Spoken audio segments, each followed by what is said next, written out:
Hello, class. Welcome to another lecture.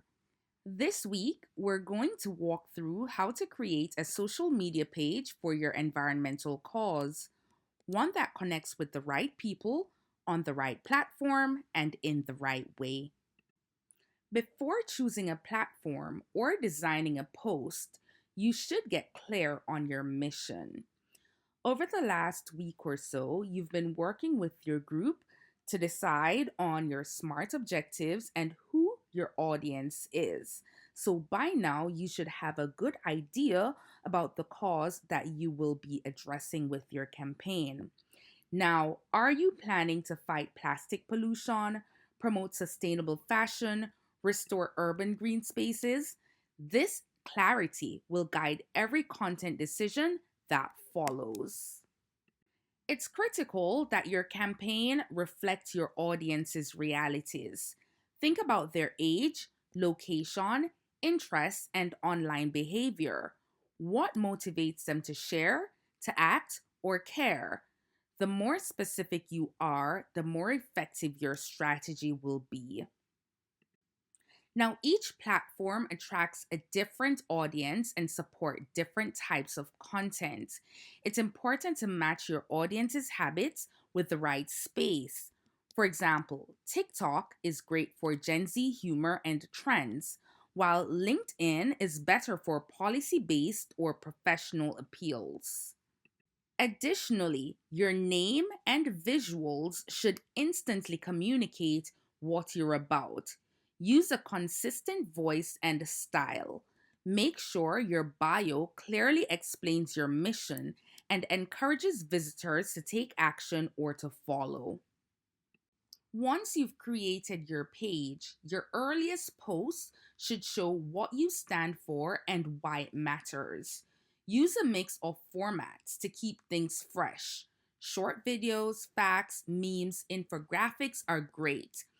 Every post should connect back to your cause and your audience. This is key to remember. As you work to create your pages this week, I want you to remember that social media is about building community. It's not just about broadcasting messages. I know you won't get to much of this in this semester for this campaign, but think about how the page you're creating will help you respond to people, ask questions, share their content, and show that your cause is powered by people, real people having real conversations. Now, something you'll need to know for the future if you do decide to get into this area in a deeper way is that to improve your campaign, you need to track what's working. Thankfully, each platform offers built in analytics like Instagram Insights and TikTok Analytics that show which content gets the most views and engagement. So, tools like Google Analytics can track link clicks and website visits.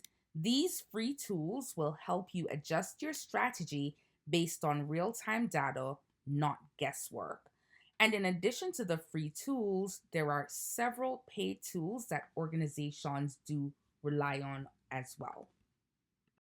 When you look at your analytics, start with engagement, so the likes, the comments, shares, and saves. These show how your audience is emotionally connecting with your content. For example, if you post a time lapse of a beach cleanup and it gets lots of shares, that's a sign people found it powerful and worth spreading. Next, check your reach and impressions. Reach tells you how many individual users saw your post, while impressions count the total number of times it appeared. Say you post a graphic about fast fashion's water waste. If it reached 3,000 people and had 8,000 impressions, it's likely being seen multiple times, which is great for awareness. And don't ignore follower growth. Are people following you after seeing a particular reel or campaign post? If your followers spike after a post on banning single use plastics, for example, that's a clue that issues matter, right? That particular issue matters to your audience. Now, let's talk about click through rate or CTR. This tells you how many people are actually clicking on the links in your bio, story, or captions. Let's say you're promoting a petition to protect a local forest. If 100 people view your post and 15 click the link, that's a 15% CTR, which is great. If only 2 people click, the message may need to be stronger or more urgent. Finally, always identify your best performing content. You want to look for patterns in what gets the most engagement. Maybe your DIY composting video outperformed your infographic, or your sarcastic climate memes consistently do better than your more serious post. Use this data to guide future content, and what works, you should repeat. What doesn't, you'll want to revise.